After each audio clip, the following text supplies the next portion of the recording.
Hello, welcome again everybody. मैं Rajendra क्वांटमेटिक्स YouTube channel की ओर से आपका तहे दिल से फिर से वेलकम करते हैं। और आज पार्ट 5 है, क्लास नंबर 5 है रेशियो एंड प्रोपोर्शन का। और आज देखते हैं कि हम लोग क्या नया चीज सीखेंगे।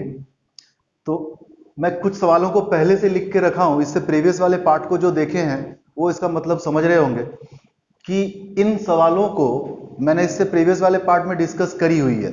तो जिन्होंने भी इसके प्रीवियस वाले पार्ट को नहीं देखा, मैं उनसे गुजारिश करूंगा कि पहले वो पार्ट 4 जाके देख लें, तभी आज का क्लास उनको और मजेदार लगेगा। ये सारे सवालों को हमने सॉल्व किया यूनिट का डिफरेंस को सेम करके। और इन सवालों का फंडामेंटल क्या है भाई, कि दो अलग अलग रेशियो के बीच का जो यूनिट है, उन यूनिट के बीच का डेटा में चेंजेस जो हो रहा था वो सेम हो रहा था।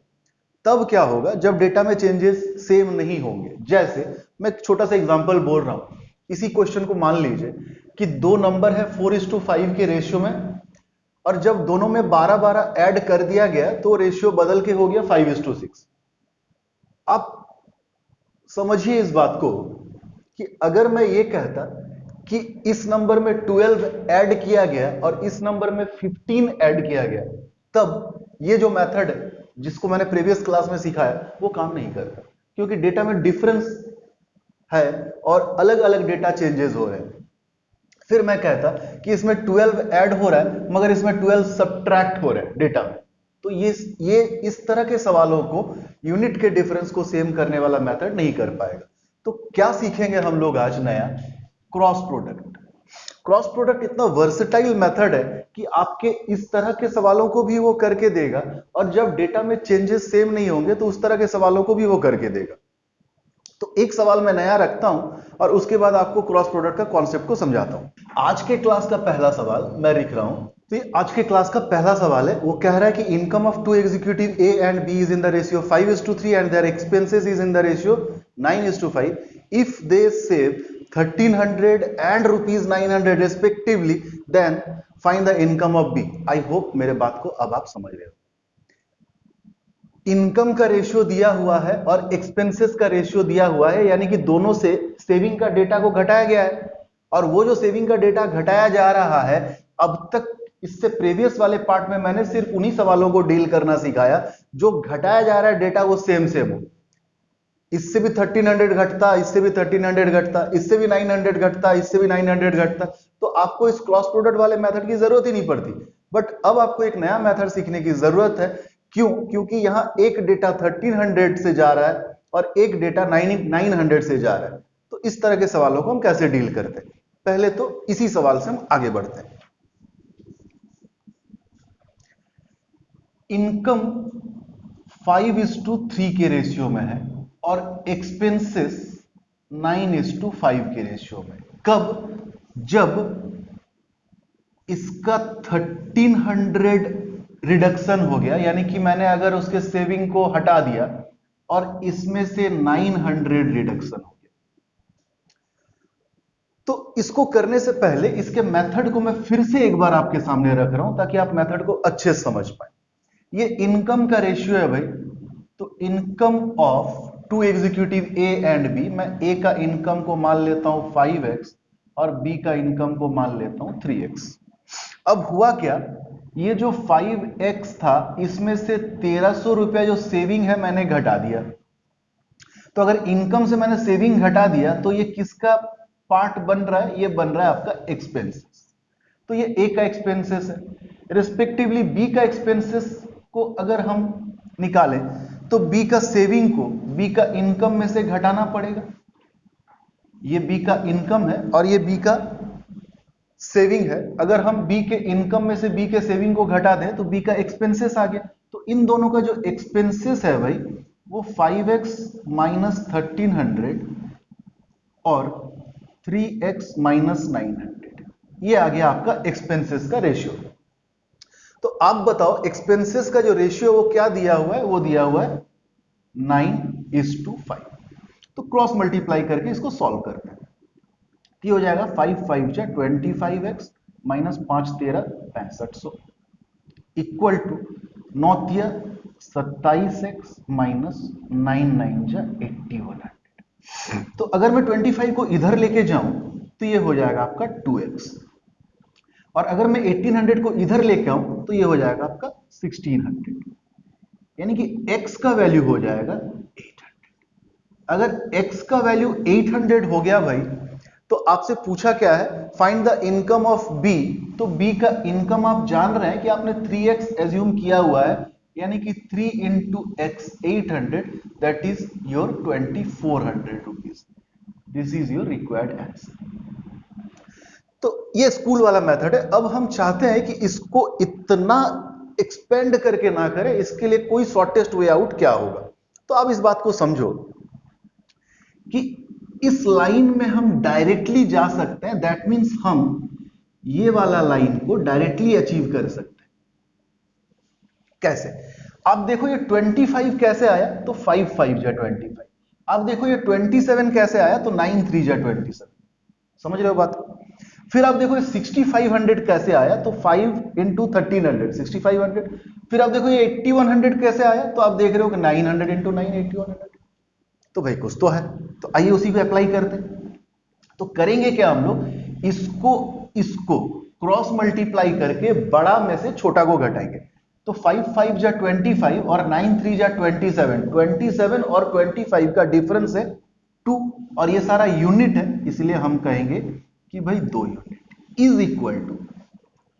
अब हम करेंगे इसका क्रॉस प्रोडक्ट, यानी कि 9 9 जा 8100 और 1300 इंटू 5 दैट इज 6500, और अभी फिर हम बड़ा माइनस छोटा घटाएंगे, तो दैट इज क्या होगा 1600।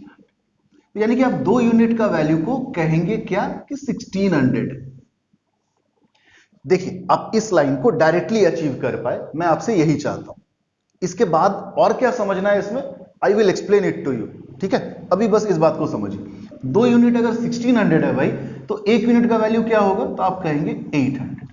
आपसे पूछा क्या है, इनकम ऑफ बी, तो आप रेशियो में समझ रहे हैं कि ये इनकम ऑफ बी को रिप्रेजेंट कर रहा था, यानी कि आपसे 3 यूनिट का वैल्यू पूछा है, तो 3 यूनिट का वैल्यू क्या होगा भाई, तो 800 इंटू 3 दैट इज 2400 आंसर।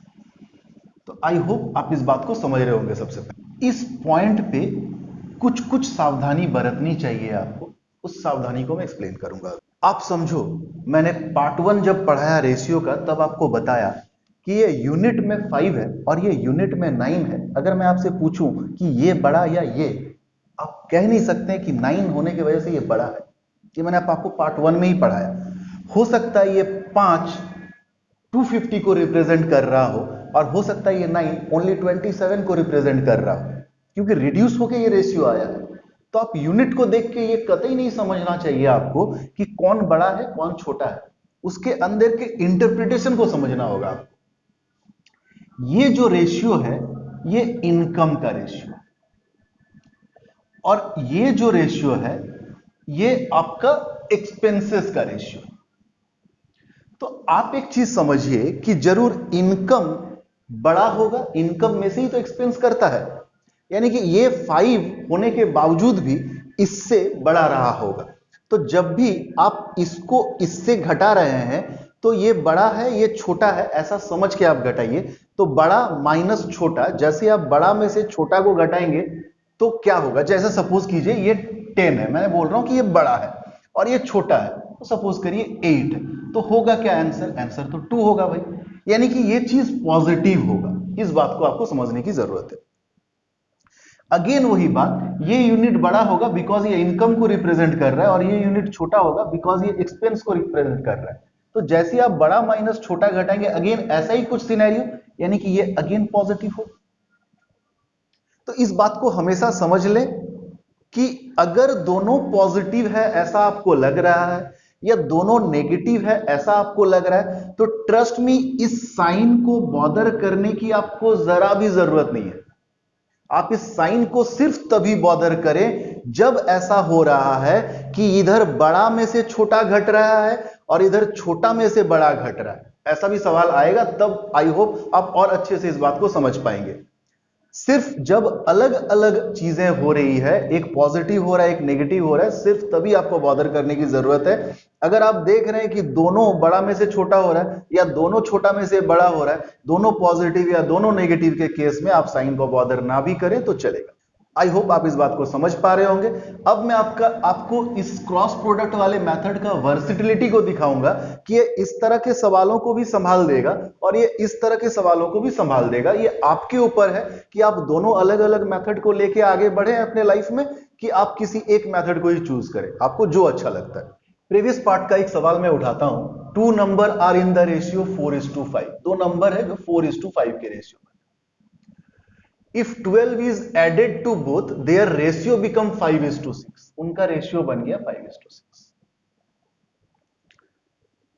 12, तो पहले तो मैं ये लिख लेता हूं कि यहां भी 12 का चेंजेस आया है, यहां भी 12 का चेंजेस आया है। अब आप समझो कि प्लस दोनों होगा या दोनों माइनस होगा। अगर ऐसा है तो आपको संभालना नहीं है, और अगर अलग अलग है तो आपको संभालना है। तो आप बोलो इस यूनिट के बाद इस यूनिट में 12 ऐड हुआ है, तो सपोज करो ये 20 को रिप्रेजेंट कर रहा है, तो 12 ऐड हुआ है, दैट मींस ये 32 हो जाएगा भाई। सपोज करो, यानी कि आप छोटा में से बड़ा घटा रहे हैं, तो आंसर जो आएगा भाई वो नेगेटिव में आएगा। आप इसमें 12 ऐड कर रहे हैं तो ऑब्वियस है कि ये जिसको रिप्रेजेंट कर रहा होगा वो इस वाले यूनिट के रिप्रेजेंटेशन वाले डेटा से ये बड़ा होगा, दैट मींस ये नेगेटिव होगा। सिमिलर थिंग हैपेंस हियर, इसमें भी तो 12 ऐड किया गया है, यानी कि ये किसी बड़ा डेटा को रिप्रेजेंट कर रहा होगा एज कंपेयर टू दिस, तो ये भी नेगेटिव होगा। तो जैसा मैंने कहा था कि अगर दोनों नेगेटिव है तो आप पॉजिटिव ही मान के चलो, बॉदर करने की जरूरत नहीं है। मैं दोनों पॉइंट को दिखा देता हूं। पहला पॉइंट कि चलो आपको ये नहीं करना है, दोनों को नेगेटिव लेके ही संभालना है, तो करो। 4 6 जा 24, 5 5 जा 25, बड़ा माइनस छोटा यानी कि एक unit, is equal to 5 into -12 that is -60, 6 into -12 that is -72।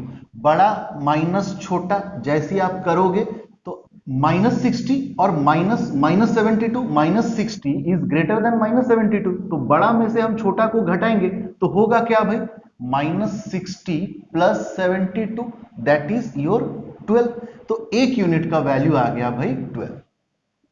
तो एक यूनिट अगर 12 है तो आपसे पूछ क्या रहा है, फाइंड द ग्रेटेस्ट नंबर। तो इसमें जाइए, सबसे बड़ा नंबर कौन है, तो आप कहेंगे 5। तो 5 यूनिट क्या होगा भाई, तो आप कहेंगे 12 इंटू 5 दैट इज 60। तो देखा आपने, इसका वर्सिटिलिटी, यही मजा है कि क्रॉस प्रोडक्ट अगर आप सीख जाते हैं तो आपको डिफरेंस ऑफ यूनिट को सेम करके सीखने की कोई जरूरत नहीं है। बट मैं फिर भी सजेस्ट करूंगा कि दोनों मेथड आपस में बहुत ही ज्यादा अच्छे हैं और बहुत इजी हैं। आप दोनों मेथड में अपने आप को ढालिए ताकि इस तरह के सवाल को इतना ना करना पड़े। ठीक है, फिर से मैंने फ्रेश करके उसी सवाल को लिखा कि 2 number are in the ratio 4:5, if 12 is added to both the ratio become 5:6। तो आपने देखा कि -12 अगर आप बॉदर करते भी हैं तो आपका आंसर क्या आ रहा है, प्रीवियस पार्ट में जो आंसर आ रहा था वही आ रहा है। तो मैंने आपको एक टिप्स दिया भाई कि ये नेगेटिव ना संभालो, दोनों को पॉजिटिव लेके चलो, तब भी वही आंसर आएगा। आप देख लो, 4 6 जा 24, 5 5 जा 25, 25 minus 24 difference is 1 unit, that is equal to 5 into 12 60, 12 into 6 72। तो बड़ा माइनस छोटा करोगे आप तो आएगा 12 ही, तो एक यूनिट ऐसे भी 12 आया। तो 4 और 5 में से आपको पूछ रहा है फाइंड द ग्रेटेस्ट नंबर, तो greatest number is your 5 unit, तो आया क्या भाई 60 आंसर। एक टिप्स मैं और दे दूं आपको इस सवालों को करने के लिए, और वो टिप्स ये है कि अगर किसी सवाल में आपको संभालना है पॉजिटिव नेगेटिव, तो आप इस तरह से भी संभाल सकते हो कि आप देखना कि यहां से सेंस किस चीज का आ रहा है, यहां से सेंस किस चीज का आ रहा है। अगर सेंस आ रहा है मोर, एडेड, इंक्रीज, तो आप समझना यहां पे नेगेटिव हो, उल्टा होता है। तो इससे क्या होगा, जो एजेस वाले सवाल हम इस तरीके से करेंगे ना, तो उसको इंटरप्रेट करके आपको उतना नहीं करना पड़ेगा। आपको एक नंबर एज्यूम कर करके कि बड़ा माइनस छोटा है कि छोटा माइनस बड़ा है। क्वेश्चन के लैंग्वेज को पकड़ो। अगर क्वेश्चन खुद कह रहा है कि इंक्रीज हो रहा है, ऐड हो रहा है, जैसे देखो यहां पे बोल रहा है 12 इज एडेड, यानी कि 12 ऐड हो रहा है, बढ़ रहा है, तो यहां छोटा। अगर बोल रहा है 12 सब्ट्रैक्ट हो रहा है, यहां पे लेस हो रहा है, यहां पे डिक्रीज हो रहा है, तो यहां पे पॉजिटिव।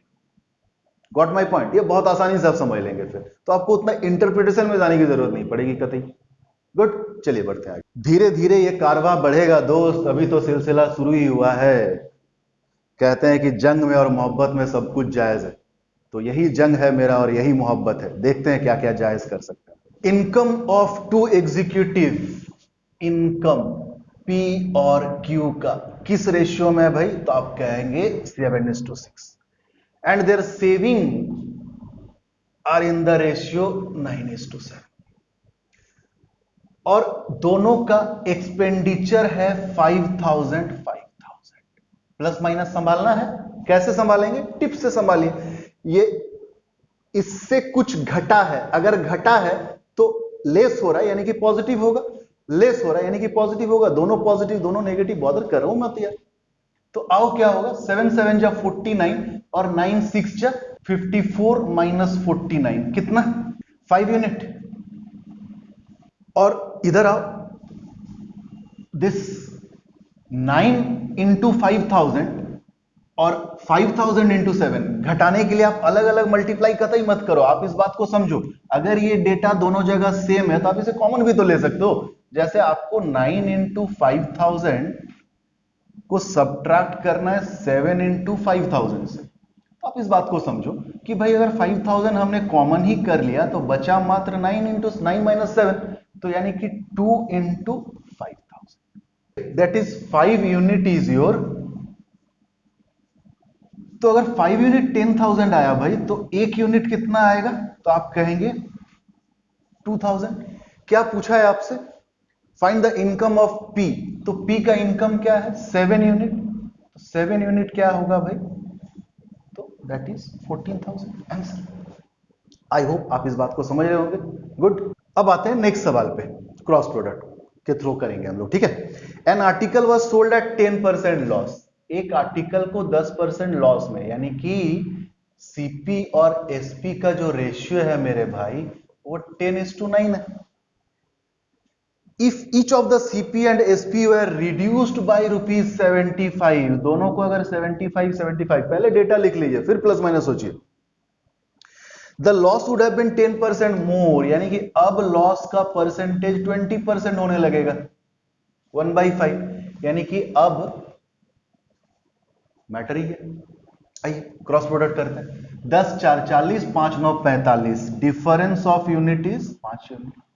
अगेन मैं बोलूंगा 5 इंटू 75 माइनस 75 इंटू 4 नहीं करिए, बस 75 कॉमन ले लीजिए और 5 और 4 का डिफरेंस है 1 यूनिट, यानी कि 1 इंटू 75 इज 75।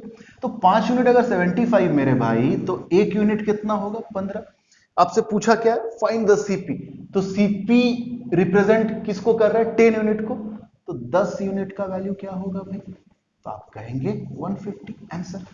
तो ये तो मैंने क्या किया कि क्रॉस प्रोडक्ट के वर्सिटिलिटी को दिखाया। आप यूं मत सोचिए कि मैं आपको ऐसे ही छोड़ दूंगा, अब क्रॉस प्रोडक्ट के लिए, क्रॉस प्रोडक्ट के लायक सवाल लाऊंगा मैं आपके सामने। ओके, चलिए बने रहिए। Thank you guys, thank you everybody. अगला पार्ट सिर्फ क्रॉस प्रोडक्ट के सवालों को करेंगे और देखेंगे कि क्रॉस प्रोडक्ट में कैसे कैसे हम काम को कर सकते हैं। बिकॉज क्रॉस प्रोडक्ट सीख जाएंगे अच्छे से तो एजेस के सवाल चुटकियों में बनेंगे आपका। Thank you guys, thanks for watching.